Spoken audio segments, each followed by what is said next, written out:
Siempre saco a colación algunas experiencias en esta maravillosa aventura de ser padre educando a los hijos. Y en más de alguna ocasión, uno de ellos tuvo que haberme comentado, mira, es que no es justo, pero siempre su punto de vista estaba girando alrededor de lo que le convenía a él. Y esto es bastante subjetivo. Así que, ¿qué es justo? Vayamos entonces a la referencia de aquel que es incuestionable, que es el Padre, el Creador, nuestro Dios. Y es la razón por la cual la lección de escuela sabática de esta semana se ha titulado El amor de Dios por la justicia.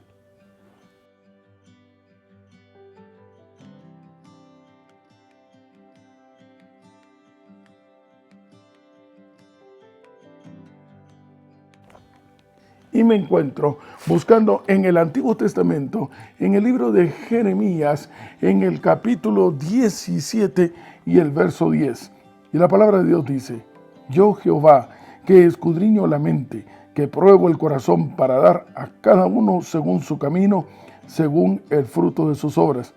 Vaya, pareciera que aquí tenemos ya la respuesta para todo, darle a cada quien lo que le corresponde. Sin embargo, el vocablo justicia tiene una raíz muchísimo más profunda, una intimidad personal con aquel que es amor.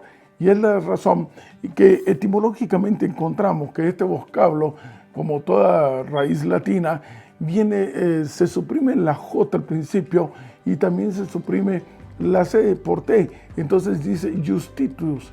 Y jus significa ley y la terminación femenina, titas, lleva entonces a considerar que es todo aquello que está acorde con la ley. Ahora, por supuesto, cuando hablamos desde el punto de vista de una ley humana impartida por seres humanos, esta está sujeta a muchas otras desviaciones que van de acuerdo también sujetas a nuestro interés personal. Pero como aquí estamos hablando de aquel que no está sujeto a intereses personales, aquel que no está amándose a sí mismo, aquel que se ha dado por todo y en todo para todos nosotros, aquel que se dio por sí, que es el Padre.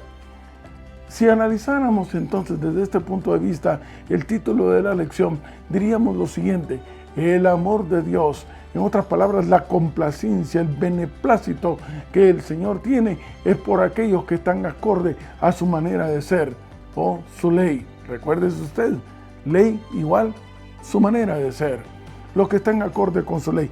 Y es la razón también por la cual voy a hacer referencia en esta ocasión excepcionalmente a un texto que encuentro en el estudio del día domingo del folleto de la lección de escuela sabática, y dice en el primer párrafo, el amor y la justicia son inseparables a lo largo de las Escrituras.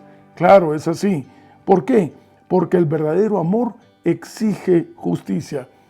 Tomando en cuenta de que 1 Juan capítulo 4, verso 8 declara que el que no ama no conoce a Dios, porque Dios es amor. Esto implica necesariamente que si amamos a Dios tenemos que estar acorde con su manera de ser, y por lo tanto la verdadera observancia o el que realmente tengamos la manera de ser del Señor solo puede ser regida y ser impartida en una base de una relación íntima con Él, porque no es posible poder tener la manera de ser del Señor a menos que previamente hayamos establecido una relación íntima con Dios. Y la pregunta es ¿por qué? Simple y sencillamente porque fuimos creados a su imagen y semejanza. En otras palabras, recordarán, no es que nos hayan inventado una manera de ser, es que nos puso su manera de ser, bendito sea Dios. Su Espíritu llenó nuestro ser, así de tal manera que tenemos, como dice Pablo, la misma mente del Señor.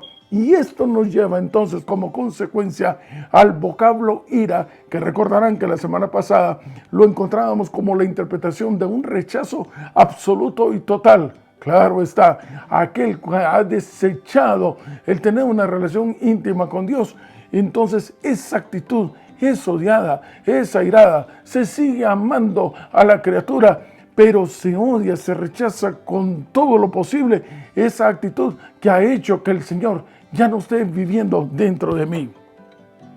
Ese es el análisis que podríamos hacer en esta área. Así que la injusticia está asociada a la base del amor, por uno mismo No. O por los demás, aclaremos este punto. ¿Qué sería un término injusto? Desde el punto de vista de lo que hemos estado hablando, la injusticia es aquella que no está asociada entonces a la manera de ser del Señor, y sí está asociada a una manera de ser egoísta, cuando yo dejo de estar viendo a los demás y procuro ver entonces mis propios intereses. Eso es injusto, eso no es estar acorde a la ley. Veamos este punto entonces. Nos llevará a la siguiente conclusión. ¿Quieres ser justo? Ve que todos tus actos, absolutamente todos, estén acorde a la manera de ser del Señor. O en otras palabras, en un resumen bastante simple, ¿qué haría Dios en mi lugar? ¿Qué pregunta esta tan excepcional? Entonces, hacer justicia debería ser dictar acorde a la manera de ser y complacencia de Dios. En términos jurídicos, una ley estable da eso, una seguridad jurídica. Y esta es la razón por la cual quiero invitarles a que vayamos al libro de Santiago. Ahora me encuentro en el Nuevo Testamento, en el libro de Santiago, en el capítulo 1 y el verso 17.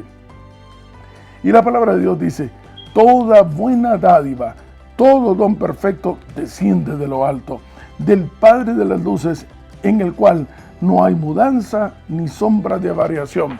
Y yo digo, bendito sea el nombre de Dios. Porque, como lo hemos comentado en algunas ocasiones, porque si Él dice que te perdona, lo hace y lo hace para siempre, porque Él esencialmente es eterno y no variará.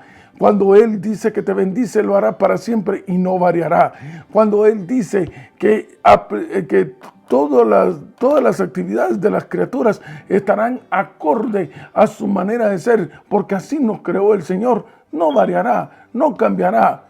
En Él no hay sombra de variación para decir, vaya, me equivoqué. Y esto nos lleva entonces a la siguiente pregunta: ¿se arrepiente Dios? Vayamos entonces para esta consideración a Segunda de Crónicas, en donde encontraremos una respuesta clara a este aspecto. Estoy en Segunda Crónicas en el momento en el que está la dedicación del templo de Salomón. Ya lo habíamos visto también en otras ocasiones. Estoy en Segunda de Crónicas en el capítulo 7. Segunda de Crónicas, capítulo 7, Antiguo Testamento. Y la palabra de Dios dice en el verso 14: si se humillare mi pueblo, sobre el cual fíjese que hay una condicionante. Si se humillare mi pueblo, sobre el cual mi nombre es invocado, y oraren, y buscaren mi rostro. Y aquí viene esencialmente la clave del asunto: y se convirtieren de sus malos caminos. En verdad, las acciones justas derivan primero, son un efecto de una causa provocada. En otras palabras, somos nosotros los que con nuestras decisiones a favor o en contra de tener una relación íntima con Dios provocamos ciertas consecuencias, sean para vida eterna o para muerte eterna. Y el Señor simple y sencillamente no es que esté castigando, buscando la destrucción de alguien o tenga cierta afinidad con alguno otro. Simple y sencillamente, Él lo único que quiere es que dentro de ti y dentro de mí volvamos a tener una relación íntima con Él, que tengamos su manera de ser. Y todo aquello que no está acorde con su manera de ser, simple y sencillamente es rechazado. Pero si tú, dentro de tu mal proceder, te convirtieres, volteares tu rostro y decidieras entonces que tomar una decisión de arrepentimiento, no es que el Señor se haya arrepentido de algo. Él sí, invariablemente, siendo el mismo, siendo justo de acuerdo a su manera de ser, o estando airado de acuerdo a aquello que rechaza totalmente que te separe de Él. Él es invariable. Somos nosotros los que cambiamos de un estatus de salvos a perdidos. Somos nosotros con nuestros actos los que nos ganamos una vida eterna o la perdemos. ¿Me estoy explicando? Ahora bien, ¿dejó entonces el Señor por eso tener ira por el pecado? No hubo variación. Apocalipsis capítulo 15, ahora vamos al último libro de la palabra de Dios. Estoy en Apocalipsis, en el capítulo 15, dejaremos esto por acá, Estoy en Apocalipsis capítulo 15 y el verso 3 y 4. Acompáñenme por favor, Nuevo Testamento. Apocalipsis capítulo 15, verso 3 y 4. Y la palabra de Dios dice: y cantan el cántico de Moisés, siervo de Dios, y el cántico del Cordero, diciendo: grandes y maravillosas son tus obras, Señor Dios Todopoderoso. Justos, verdaderos son tus caminos. Vayamos traduciendo: acordes a tu manera de ser son tus caminos. No hay otro más que ese, Rey de los santos. ¿Quién no te temerá, oh Señor, y glorificará tu nombre? Pues solamente tú eres santo, por lo cual todas las naciones vendrán y te adorarán, porque tus juicios se han manifestado. Y esta terminación del verso 4 del capítulo 15 de Apocalipsis nos da el resumen de qué es lo que sucederá finalmente. Al fin de todos los tiempos, el juicio de Dios no es nada menos que la aplicación sumaria de que finalmente las cosas volverán al orden que siempre debió haber estado establecido. Ese que identificamos en Génesis, cuando terminando la creación, el Señor dijo: esto está bueno y en gran manera. El enemigo lo echó a perder. Sin embargo, apreciados amigos y hermanos, en nuestra esperanza, en nuestra fe, en nuestra absoluta seguridad, basada en la seguridad jurídica de un Dios que no cambia, que todo volverá a ser bueno en gran manera. Y yo digo a eso: bendito y alabado sea el nombre de Dios, porque volverán a hacer las cosas buenas en gran manera. La única forma en que yo puedo estar acorde con la manera de ser de Dios es que Él, su Espíritu, vuelva a estar dentro de mí. Y para eso se requiere entonces que establezca yo una relación íntima con Dios. Y para eso se requiere entonces lo de 2 de Crónicas capítulo 7, que reconociendo yo mi mal proceder, reconociendo de que yo sin Él no puedo existir, reconociendo que en mí no hay una fuente de energía que me sustente la vida y que invariablemente moriré, reconociendo que debo de depender constantemente de Él, porque es mi creador, porque me ama de tal manera, entonces volteo mi rostro y abandonando mi vieja manera de ser, le entrego de nuevo mi vida para que Él la posea por completo. En ese camino, regresando a casa, seremos todos aquellos que tomemos una decisión de volver a ser de nuevo imagen y semejanza del Creador.